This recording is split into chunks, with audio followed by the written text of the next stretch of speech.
very warm welcome to you all on my channel once again. My name is Neha Shah and I am a qualified CMA. This is a video where I am going to answer the most common question that every student asks me regarding CMA course. I hope the students who are having any kind of a common doubts regarding this course, this video will help them definitely by resolving their doubts, and you can definitely share this with all of your friends who are having this similar kind of a doubt.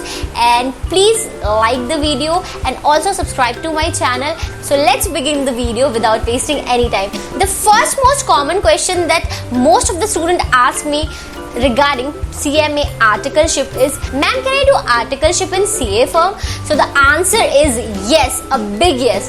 Students can do their articleship in CA firm, and जो भी student 15 months के tenure में कर रहे हैं, they can do 15 months का training in their CA firm, and उसके अलावा 6 month भी अगर आप 6 month के ट्रेनिंग टेनियर आपके ऊपर एप्लीकेबल है, so you can do your 6 month training from a CA firm.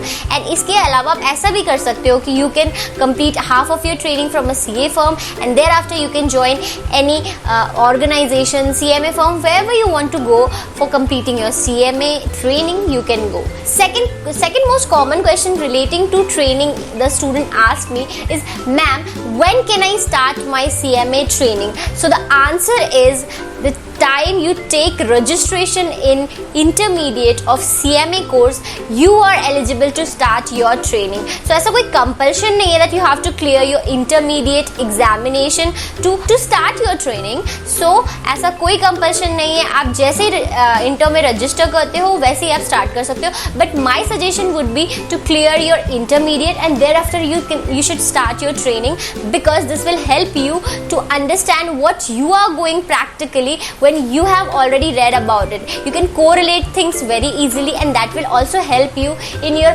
final exams too. This is where you should go ahead with your training. So third common question that student asked me regarding training is, ma'am, what are the common skills a student required to know before joining their articleship or starting their training? So for me, if you want to start your training is something where you are going to learn a lot. So ज़रूरी नहीं आपको बहुत कुछ आना चाहिए पहले से. The basic thing you must know is to operate a computer. So basic knowledge आपको कंप्यूटर्स की होनी चाहिए. How you should go ahead with the Excel, how you should work in Excel, ये पता होना चाहिए. वर्ड्स में कैसे काम करते हो ये पता होना चाहिए, और basic knowledge about the power point. So ये सारी चीज़ें आपको बहुत हेल्प करेगी, बिकॉज एक्सेल में बहुत सारे फीचर्स हैं जिसके थ्रू आप बहुत बड़े बड़ी चीज़ों को कम टाइम में क्लियरली कर सकते हो. And one more addition to it is, अगर आप ऐसी ऑर्गेनाइजेशन में काम कर रहे हो जहाँ पे Tally is running as an accounting software, so बहुत सारे कोर्सेज ऑलरेडी चलते हैं जो क्लास 12 के बाद बहुत सारे स्टूडेंट्स करते भी हैं to know more about the Tally. So आप ये भी कर सकते हो कि you should have a little bit knowledge about the Tally, so that when you start your training this always helps you to understand things running in your organisation and how the accounting is being done. And इसके साथ the most important thing that you need to know before appearing for your training is the basic knowledge about the accounting entries. तो जब आप किसी organisation में जाते हो तो वहाँ पे basic knowledge about accounting entries आपको पता होनी चाहिए. What kind of natures of the general ledgers, क्या चीज़ एसेट है तो उसका डेबिट बैलेंस होगा, लाइबिलिटीज है तो उसका क्रेडिट बैलेंस होगा. तो ये बेसिक नॉलेज आपको पता होनी चाहिए. एंड ऑल्सो ये आपका जो बेसिक एटिकेट्स एंड डिसिप्लिन होता है, how a person should behave in the organisation, वो बेसिक चीज़ें आपको पता होनी चाहिए. So this is how you should start your training with this basic experience और skills. These were the common questions relating to training. Now skipping to the next step, that is relating to the CMA course. The first common question that everyone asked me relating to CMA course is, ma'am, can I take registration if I'm not having any class 12th degree, if I'm willing to start from the foundation? So yes, आपके पास अगर class 12 की degree नहीं है तब भी आप CMA registration कर सकते हो, but mind it within 18 months from the day you have taken the registration of foundation you need to submit your class 12th result to the institute. और अगर आप इंटर के साथ डायरेक्ट एडमिशन भी लेना चाहते हो तो you need to have the graduation degree before going from the direct entry. आपके पास ये दोनों डिग्री होनी चाहिए और आपको अगर एग्जाम में अपेयर करना है तो आपको ये सब सबमिट करना होगा पहले से, तभी आप अपेयर कर पाओगे एग्जाम में। नहीं तो it will be just like a registration, आपने कर रखा है, आपको बुक्स स्टडी मटेरियल सब आ जाएंगे घर पे, बट आप एग्जाम नहीं दे सकते जब तक आप अपना रिजल्ट सबमिट नहीं करते इंस्टीट्यूट को। This is called provisional registration. So मैं हमेशा सजेस्ट करती हूँ एवरी स्टूडेंट, अगर आप डायरेक्ट एंट्री मोड से आ रहे हो या फिर आप फाउंडेशन के थ्रू आ रहे हो, तो आप हमेशा don't wait for your results to come, आप पहले ही रजिस्ट्रेट कर लो इंस्टीट्यूट में। स्टार्ट योर प्रिपरेशन, जैसे ही आपका बुक्स जैसे ही आपके रिजल्ट्स आएंगे, you uploaded on the website, and उसके साथ आपको वेट नहीं करना पड़ेगा। Within 3 months you can again appear for your examination. This saves your 6 month का time. So always I suggest कि आप हमेशा यही चीज फॉलो करो। Second common question regarding CMA course जो स्टूडेंट आस्क मी कि ma'am can I do BCom with CMA? So the answer is yes. और मेरे अकॉर्डिंग टू, अगर आप BCom करना चाहते हो तो accountancy honours would be very much helpful for you अगर आप BCom करते हो CMA के साथ, क्योंकि अकाउंटेंसी ऑनर्स का सिलेबस बहुत कुछ मैच करता है CMA के सिलेबस के साथ। सो आपके एफर्ट्स कम लगेंगे और along with your CMA you will also have one extra degree of BCom honors. Third question that student asked me, ma'am can I do BBA with CMA? So the answer is yes, दोनों same है, बस I didn't do BBA, मैंने BCom किया था along with my CMA, so I know this much about the syllabus. But according to me, अगर BBA करना है, so you need to have a knowledge about the syllabus, and please refer someone who has done BBA already. You need to know how much time you need to devote for the BBA course. So please you need to keep this clear that your first priority is CMA, and thereafter your priority will be the second curriculum course that you are doing. So आपको इस हिसाब से अपना time management करना है. If it's possible for you after having the conversation with the people who have done this BBA, so अगर उनको वो बोलते हैं कि अगर enough time होता है, then you should join BBA and you should go BBA with CMA. Fourth common question that students ask me कि मैम मैं क्या BCom करना ज़रूरी है, मैं बिना BCom के CMA कर सकती हूँ क्या? सो येस, आपको कोई ज़रूरत नहीं है BCom, BBA, किसी की भी कोई भी एडिशनल कोर्स की. If you are doing CMA is enough for having a great and successful future. बहुत सारे मेरे ऐसे फ्रेंड्स हैं जिन्होंने CA किया है without doing their BCom, because according to me अगर कहीं भी कोई भी जॉब ओपनिंग होती है तो दे डोंट से कि आपने CMA किया है उसके साथ आपको BCom करना मैंडेटरी है, ऐसा कुछ भी नहीं है. दोनों का अलग क्राइटेरिया होता है. क्राइटेरिया यूजुअली ऐसा होता है कि you need to have CA और CMA डिग्री, और इसके साथ साथ अगर आपने BCom कर रखा है तो BCom के साथ आपके अलग क्राइटेरियाज रहते हैं, तो you can not mix both the courses.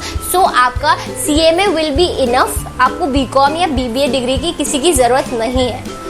Fifth common question that students ask me, what should I go with, oral classes और पोस्टल क्लासेस? सो मैं क्लियर कर दूं, मैंने एक शॉर्ट भी बना रखा है रिगार्डिंग, मैं आई बॉल पे ये अपलोड कर दूंगी. जो ओरल कोचिंग होती है उसमें institute provides you the classes के लिए बहुत ही माइनर फीस चार्ज करता है इंस्टीट्यूट, और वो आपके रजिस्ट्रेशन के टाइम पे ही चार्ज हो जाता है.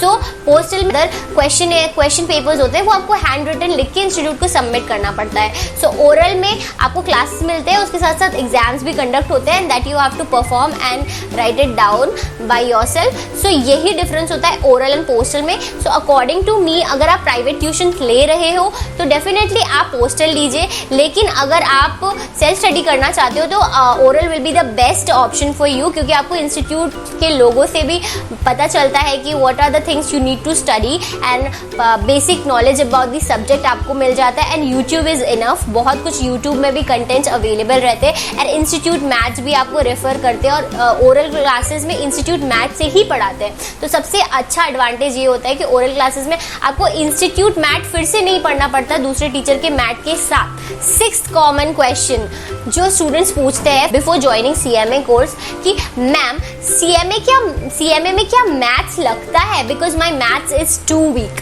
सो अकॉर्डिंग टू मी फाउंडेशन में मैथ्स की रिक्वायरमेंट होती है, फाउंडेशन में maths as a separate paper आता है along with economics, but in finals maths का ऐसा कोई ज़्यादा नेसेसिटी नहीं होता है। अब आपको एवरेज नॉलेज अबाउट मैथ्स होना चाहिए, बस इतना ही रिक्वायरमेंट होता है। सो ऐसा पेपर आता है मैथ्स का कि आप थोड़ी सी पढ़ाई करके भी you can clear the foundation का मैथ्स का exam. So there is nothing to worry about if you are joining CMA। 7th common question regarding CMA course. Ma'am, I am 32 years old, should I start CMA now?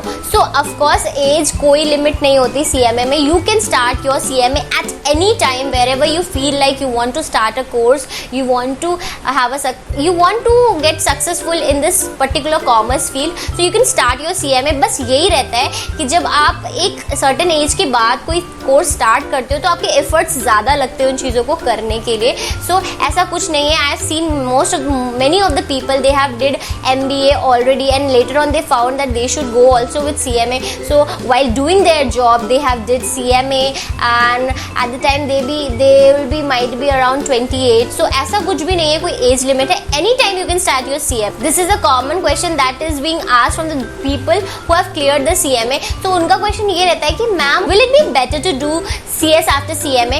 so I want to say that I'm also doing CS after CMA because CS एक अच्छा opportunity देता है आपको, क्योंकि जब आप CMA कर लेते हो तो you are in working field. तो वर्किंग फील्ड में लॉ का बहुत सारा कंप्लायंसेस होता है and as according to me CS का जो सिलेबस है वो आपको बहुत एक्सपोजर देता है to learn about the law. और इसके साथ साथ CS जो है सब CS course as a course CMA fraternity को बहुत सारे एग्जाम्शंस देता है। सो फर्स्ट एग्जाम्शन आपको इंटर में आपको 3 पेपर्स नहीं देने पड़ते हैं, फिर उसके बाद फाइनल्स में भी आपको 2 पेपर्स का एग्जाम्शन मिल जाता है, फाउंडेशन नहीं देना पड़ता है। सो इन दिस वे इंस्टीट्यूट बहुत सारे एग्जाम्शन देता है CMA क्वालिफाइड लोगों को, इसलिए लोग CS प्रेफर करते हैं क्योंकि जॉब के साथ साथ उनके पास 1 एक्स्ट्रा डिग्री भी आ जाती है और लॉ का नॉलेज भी क्लियर होता है। So that's why people do CS and I will also say अगर कोई इंसान करना चाह रहा है कोई कोर्स तो CS will be the very good course. If जैसे if you are seeing your company where you are working not having any other requirement, then it will be good that you should go with CS। otherwise अगर कोई अलग requirement है आपकी company की, so you should choose your course according to the requirement your company is having। so please video अच्छा लगा तो hit a like button, share with everyone and you can join me on social media like Instagram, LinkedIn, Twitter। so कोई doubt हो please ask me, write in the comment box and I will definitely reply to you all। Thank you. Bye.